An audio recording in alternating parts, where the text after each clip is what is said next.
حضرات گرامی، سورۃ البقرہ کی آیت نمبر 127 میں نے پڑھی اور اس کا کچھ حصہ ہم نے پچھلے دنوں پڑھا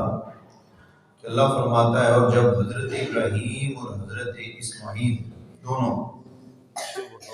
کعبے کی دیواروں کو، اللہ کے گھر کی دیواروں کو، بنیادوں کو اٹھا رہے تھے تو ربنا تقبل منا، پھر انہوں نے یہ دعا کی کہ اے ہمارے رب،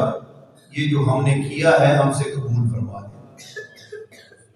انک انت السمیع العلیم، بے شک تو ہی سنتا ہے، تو ہی جاننے والا ہے، سننے والا بھی تو ہی ہے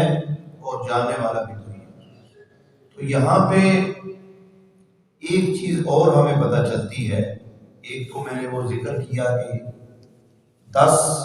مرتبہ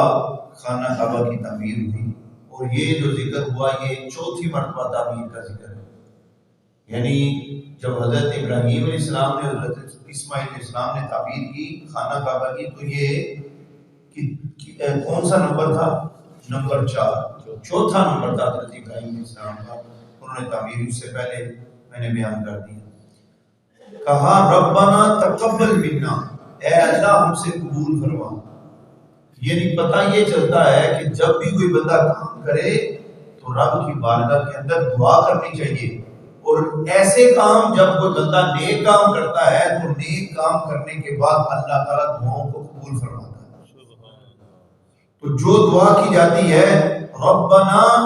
تقبل منا انک انت السمیع العلیم، تو ہی سننے والا، تو ہی جاننے والا ہے، تو باری تعالیٰ ہمارے اس کام کو اپنی بارگاہ میں شرف قبولیت عطا فرما۔ پہلے تو وہ عمل جو کیا تھا اس کی قبولیت مانگی کہ یا اللہ وہ عمل قبول کر جو ہم نے کیا، اور آگے کہا ربنا وجعلنا، اے اللہ ہمیں بنا دے، وجعلنا مسلمین لک، اپنے لیے گردن جھکانے والا۔ اب یا اللہ گھر تو تعمیر کر دیا، اب اس کے سامنے سجدہ ریز ہونے والا بھی بنا دے۔ تو آپ کو پتہ ہے کہ یہ تو بات حضرت ابراہیم و اسماعیل کر رہے ہیں، وہ تو اللہ کے نبی ہیں، وہ کیسے گردن نہ جھکائیں گے؟ وہی تو سب سے بڑھ کر گردن جھکانے والے، وہی تو سب سے بڑھ کر اللہ کی اتباع کرنے والے، وہی تو سب سے بڑھ کر اللہ تعالیٰ کی فرما برداری کرنے والے۔ تو پھر اس کا کیا مطلب؟ اپنے لیے پہلے دعا کی اور ساتھ میں کہا وَمِن ذُرِّيَّتِنَا أُمَّةً مُسْلِمَةً لَكَ، یا اللہ ہمیں تو اپنی بارگاہ میں گردن جھکانے والا بنا ہی، اور ساتھ میں ہماری اولاد کو بھی، ہماری ذریت کو بھی امتن، جو ایک امت ہے، مسلمتن لکا، وہ تیرے لیے فرما بردار ہو جائے، ہمارے لیے بھی دعا کر گئے۔ یہ ساری کی ساری امت حضرت ابراہیم و اسماعیل علیہ السلام سے ہی چلی ہے، اور سرکار مدینہ صلی اللہ علیہ وسلم بھی اسی لڑی کے آخری نبی ہیں۔ تو سرکار علیہ السلام تک کی اور باقی جتنی بھی قیامت تک کے لیے وہ ذریت جو ان کی نسل میں سے آئے گی، اور ان کی نسل سے مراد صرف وہ نہیں جو ان کی خون والی لڑی میں سے ہے، رحمی رشتے میں سے ہے، صرف وہ بات نہیں، بلکہ جو اللہ اس کے رسول صلی اللہ علیہ وسلم کے فرمانات پہ عمل کرے گا، حضرت ابراہیم کو بھی مانے گا، حضرت اسماعیل کو بھی مانے گا، اور سرکار دو جہاں صلی اللہ علیہ وسلم کو مان کر ان کی غلامی اختیار کرے گا، وہ سارے کے سارے اسی میں شامل ہیں، ذریت میں شامل ہیں۔ تو لہذا یہ دعا صرف ان مخصوص لوگوں کے لیے نہیں، ان اولاد کے افراد کے لیے نہیں جو اس وقت موجود تھے، بلکہ سارے لوگ جتنے آپ کی اتباع میں موجود ہیں وہ سارے اس میں شامل ہیں۔ تو لہذا ان سب کے لیے انہوں نے دعا کی مسلمۃ لکا، کہ ایک امت تیری فرما بردار ہو جائے، یہ جو جتنے بھی امت جس کے لیے ہم دعا کر رہے ہیں۔ وَأَرِنَا مَنَاسِكَنَا، اور ہمیں ہماری عبادت کے قاعدے بتا، کہ ہم نے جو عبادت کرنی ہے اس کے قاعدے، اس کے اصول، اس کے طریقہ کار بتا، وَتُبْ عَلَيْنَا، اور ہماری طرف اپنی رحمت سے رجوع فرما۔ پہلے عبادت کی توفیق عطا فرما، پھر عبادت کرنے کا طریقہ بتا، پھر اس کے بعد جو ہم عبادت کریں اس کو اپنی بارگاہ میں قبول بھی فرما،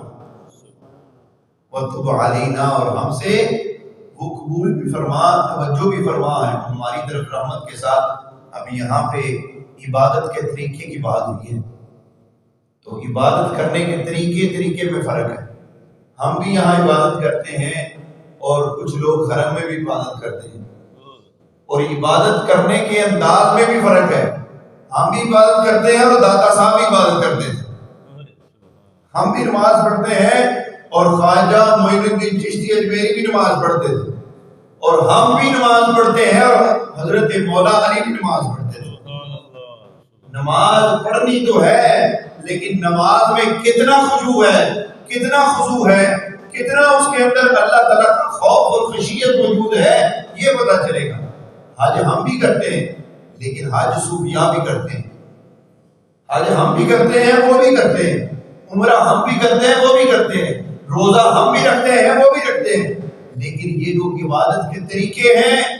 ان طریقوں کے اندر وہ جو بتایا گیا سا طریقہ وہ تو وہی ہے، لیکن اب عمل کتنا کوئی کرتا ہے یہ پتہ چلنا ہے۔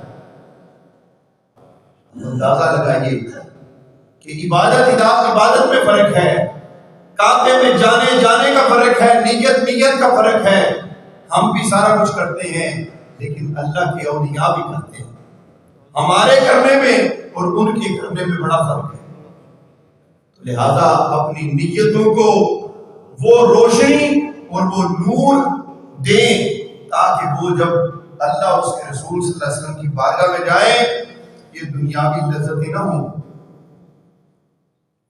دنیاوی غرض و باعث نہ ہو، بلکہ دل میں یہی ہو کہ صرف اور صرف ہم نے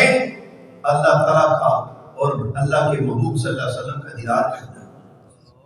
مدینے میں جائیں یہ مت سمجھے کہ بس قبر ہے، بس مزار ہے، یہ سمجھے کہ ہم رسول اللہ کی بارگاہ میں آئے، ہم رسول اللہ صلی اللہ علیہ وسلم کی بارگاہ میں آئے۔ اور نماز پڑھے، حضرت علی رضی اللہ تعالیٰ عنہ نماز پڑھتے تھے، آپ کو ایک مرتبہ تیر لگ گیا، بڑا مشہور واقعہ، تیر لگ گیا، اس سے پہلے نکالنے کے لیے بڑی کوششیں کی گئی، تکلیف بڑی، تو حضرت علی کہنے لگے ذرا رکو،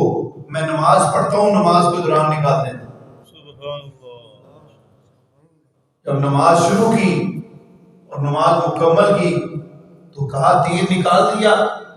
تو لوگ کہنے لگے کہ ہاں حضرت وہ تو پہلے نکال دیا تھا۔ یعنی حضرت علی ایسی عبادت کرتے تھے کہ جب عبادت کرتے تھے ان کا رنگ زرد ہو جاتا تھا اللہ کے خوف کی وجہ سے، اور اللہ تعالیٰ کی انوار و تجلیات کے اندر ایسا مگن ہوتے تھے کہ انہیں دنیا کی کوئی خبر ہی نہیں ہوتی تھی۔ تو پھر درد کیا چیز ہے؟ لہذا میرے بھائیوں، ہر عبادت، ہر نیک کام ہم بھی کرتے ہیں، اللہ ہمیں توفیق عطا فرماتا ہے، لیکن پھر بھی ہمارے کرنے میں اور اللہ کے مقربین کے کرنے میں بڑا فرق ہے۔